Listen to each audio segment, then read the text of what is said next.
Doctor محمد سفیان سے Islamic scholar ہیں، وہ ہمارے ساتھ موجود ہیں. آپ کو ویلکم کہیں گے ڈاکٹر صاحب پاکستان مارننگ میں. تو یہ بنیادی جو تصور ہے اسلام کا کائنات کے وجود سے متعلق، وہ وہی تصور ہے جو سائنس کی طرف سے بھی پیش کیا جاتا ہے یا اس میں اختلاف ہے؟ اور سائنس کو کس طرح سے سپورٹ کرتا ہے ہمارا مذہب؟ ہم نے بہت سی چیزیں دیکھی ہیں جو آج جا کے سائنس میں پروف کی جا رہی ہیں، وہ صدیوں پہلے قرآن حکیم کے اندر بیان کر دی گئی ہیں.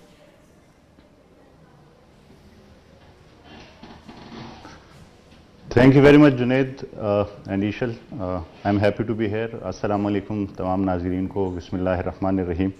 آپ نے جس ٹاپک کی بات کی یہ ایک انتہائی امپورٹنٹ ٹاپک ہے، اور میری نظر میں جب آپ قرآن کریم کو ایز اے ریسرچر پڑھیں اور اسے اسٹڈی کریں تو آپ کو اندازہ ہوگا کہ اللہ تعالیٰ کی دو کتابیں ہیں. یہ قرآن کریم اللہ کی ایک کتاب ہے جس کی سنٹینسز کو اللہ تعالیٰ نے آیات کہا ہوا ہے، اور یہ کائنات میں جو نشانیاں ہیں اسے بھی اللہ تعالیٰ نے آیات کہا ہوا ہے، نشانیاں کہا ہوا ہے. آپ کو ان دونوں کتابوں کو پڑھنا ہوگا جیسے جگسا کے دو پزل پیسز ہوتے ہیں، اور پھر ہی پوری تصویر آپ کے سامنے آئے گی. ابھی اگر آپ جیسے آپ نے بات کی قرآن کریم اور سائنس کے درمیان، آپ جب سورہ بقرہ کی آیت نمبر 164 کو دیکھتے ہیں جس کا مفہوم ہے، اللہ تعالیٰ اس میں فرماتے ہیں کہ بے شک آسمان اور زمین کی پیدائش میں اور رات اور دن کے بدلنے میں، اور وہ کشتیاں جو سمندروں میں آپ کے نفع کے لیے چلتی ہیں، وہ پانی جو ہم نے آسمان سے نازل کیا اور اس سے مردہ زمین کو زندہ کیا، اور وہ تمام چرند پرند جو اس زمین پر ہیں، اور یہ ہوائیں اور یہ بادل، اس میں نشانیاں ہیں عقل والوں کے لیے. یہ ایک آیت اگر میں اس کی سائنٹیفک تفسیر بیان کرنا شروع کر دوں تو شاید ہم 10 دن یہاں بیٹھے رہیں اور صرف اس ایک آیت کی تفسیر کو نہ سمجھ سکیں. اتنا وسیع ہے قرآن کریم اس کائنات کو سمجھنے کے بارے میں. اور آپ صرف اس آیت کو اگر دیکھ لیں تو کتنا وسیع ہے. علامہ اقبال نے اسے اپنے شعر میں بڑے خوبصورت انداز میں قلم بند کیا ہے. وہ کہتے ہیں کہ کھولانک زمیں دیکھ، فلک دیکھ، فضا دیکھ، مشرق سے ابھرتے ہوئے سورج کو ذرا دیکھ، ہے تیرے تصرف میں یہ بادل یہ گھٹائیں، یہ گنبد افلاک یہ خاموش فضائیں، یہ کوہ یہ دریا یہ سمندر یہ ہوائیں.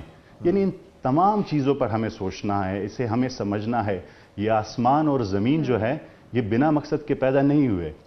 پشتو کے ایک بڑے مشہور شاعر ہیں، وہ کہتے ہیں کہ غنی خان بابا کہ سنگ اومنم تا جوڑ کا دا آسمان و زمکا دیلا چھ خیام زور کے دا توافن و دا کابیلا.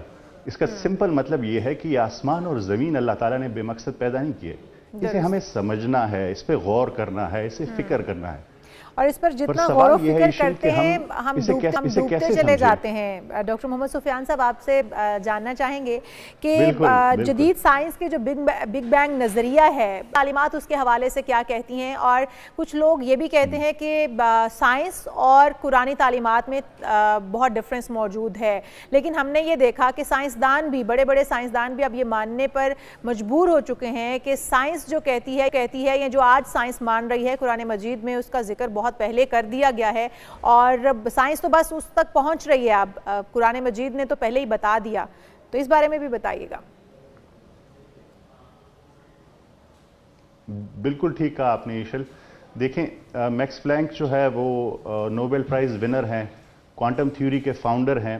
وہ ایک سٹیٹمنٹ دیتے ہیں بڑی خوبصورت ہیں. وہ کہتے ہیں کہ for a believer the God is at the beginning. کہ ایک ماننے والے کے لیے جو کریٹر ہے، جو خدا ہے، وہ beginning میں ہے، start میں ہے.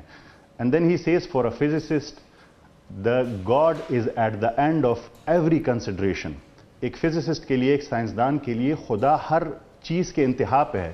جب آپ پہنچتے ہیں تو آپ کو یہ ماننا پڑتا ہے کہ کوئی کریٹر ہے جس نے یہ سب کچھ کریٹ کیا ہے.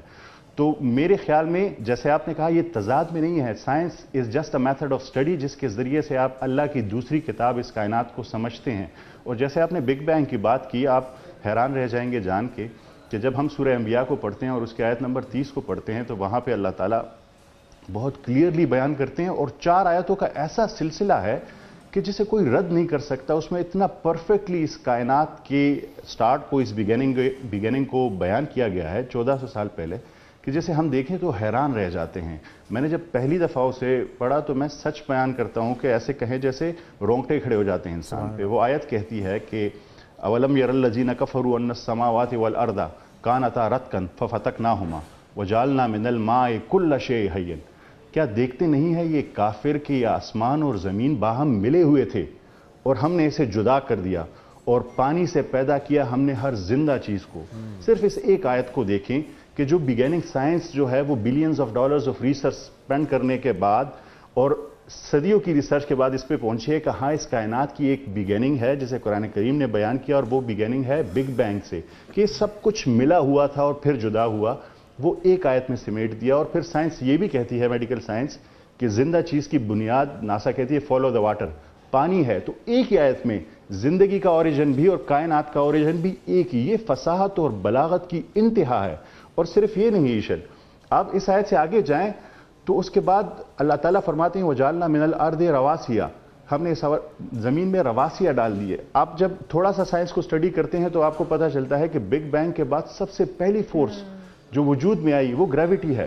اور نیکسٹ آیت میں جو ہے وہ قرآن کریم ڈائریکٹ جو ہے وہ رواسیہ کی بات کرتا ہے، گریوٹی کی بات کرتا ہے. اور تھرڈ آیت اس کے بعد سقفم محفوظہ کی بات کرتا ہے. سقفم محفوظہ ایک محفوظ چھت کی. جنید اور ایشل، آپ کو یہ پتا ہوگا کہ ہمارے اوپر ایٹماسفیئر ہے، ایٹماسفیئر کے اوپر میگنیٹوسفیئر ہے، میگنیٹوسفیئر کے اوپر ہیلیوسفیئر ہے، اور اس سے اوپر ہم ایک لوکل ببل میں ہے. یعنی ہمارے اوپر محفوظ چھتوں کی ایک پوری لیئرز ہیں، جسے قرآن کریم نے پہلی آیت میں بگ بینگ، دوسری آیت میں گریوٹی، تیسری آیت میں محفوظ چھتیں، اور فورتھ آیت میں کلو فی فلکی یسبحون، orbital motion. Kepler's law of orbital motion کو اتنا خوبصورتی سے بیان کیا کہ اس میں پیلنڈرم بھی بنتا ہے اور یہ بھی بتاتا ہے کہ یہ تمام اپنے اپنے مدار میں تیر رہے ہیں. آئنسٹائن کے گریویٹیشنل ویوز کا جو کنسپٹ ہے وہ یہی کہتا ہے کہ یہ تمام پلانٹس ایسے ہیں جیسے پانی میں تیر رہے ہوں. اور قرآن کریم نے ایگزیکٹ وہی ورڈ یسبحون اس کے لیے استعمال کیا. تو یہ انتہا ہے ایک دوسرے کے بعد. اگر کوئی کہتا ہے کہ کوئنسیڈنس ہے تو ایک آیت، دوسری آیت، تیسری آیت، چوتھی آیت، ایک دوسرے کے بعد چار آیتیں مسلسل اس کائنات کی تخلیق کو انتہائی خوبصورتی سے بیان کر رہی ہے. بالکل صحیح ہے.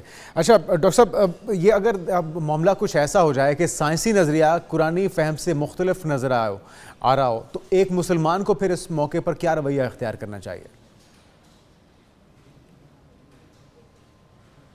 دیکھیں جنید، ہم لوگ سائنس کو اکثر اسلام کے مت مقابل سمجھنے لگ جاتے ہیں، جو ایک بہت بڑی غلط فہمی ہے. سائنس کیا ہے؟ پہلے ہم اس کو سمجھ لیں تو ہمارے لیے بڑا ایزی ہو جائے گا. Science is just a method of study. کون سی میتھڈ آف اسٹڈی ہے وہ؟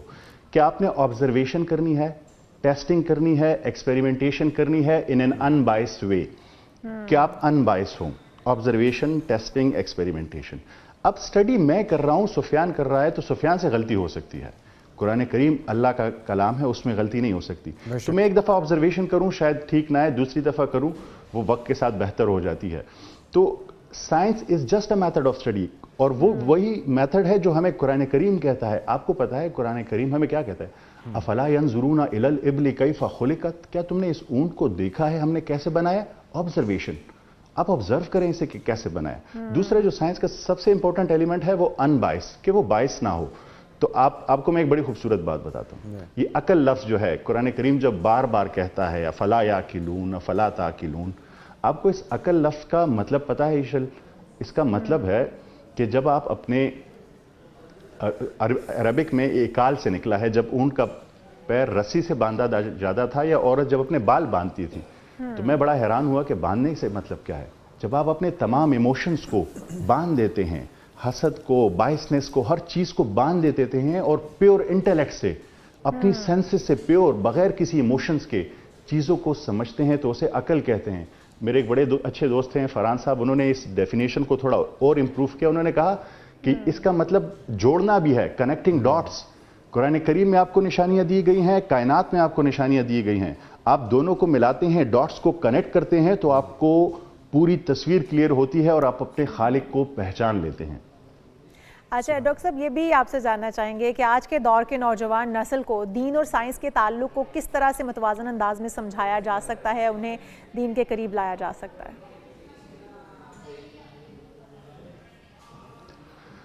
یہ آج کل کا ایک بہت بڑا المیہ ہے کہ ہم لوگ دو چیزوں کو، ایک ایکوائرڈ نالج ہے ایشل، جسے ہم اپنی تگ و دو سے حاصل کرتے ہیں، اپنے سینسز سے، اور ایک ریویلڈ نالج ہے جو اللہ تعالیٰ کی طرف سے آیا ہوا ہے.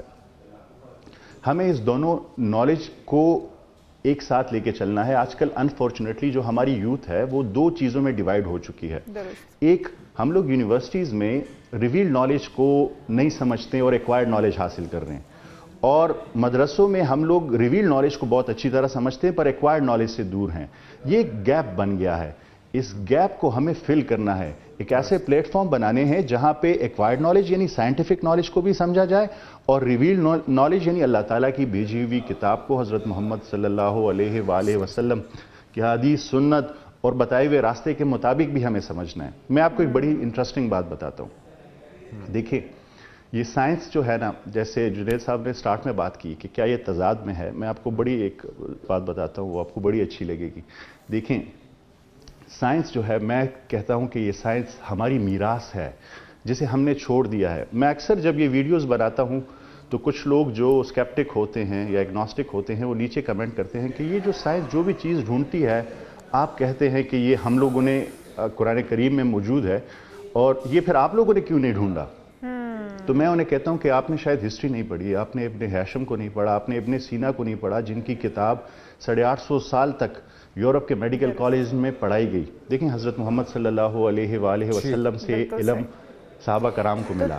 ہمارے صحابہ کرام اور ہماری جو آج کی سائنس ہے, ان دونوں کے ملاپ سے ہی ہم اپنے جو آنے والے ہمارے بچے ہیں, ہماری یوتھ ہے, ان کو سمجھا سکتے ہیں کہ سائنس اور قرآنی تعلیمات ایک ہی ہیں اور اس کے دو رخ ہیں. ہمارے ساتھ ڈاکٹر محمد سفیان صاحب موجود تھے, اسکالر اور پروفیسر ہیں, سوابی یونیورسٹی سے تشریف لائے تھے. بہت شکریہ آپ کے وقت کا.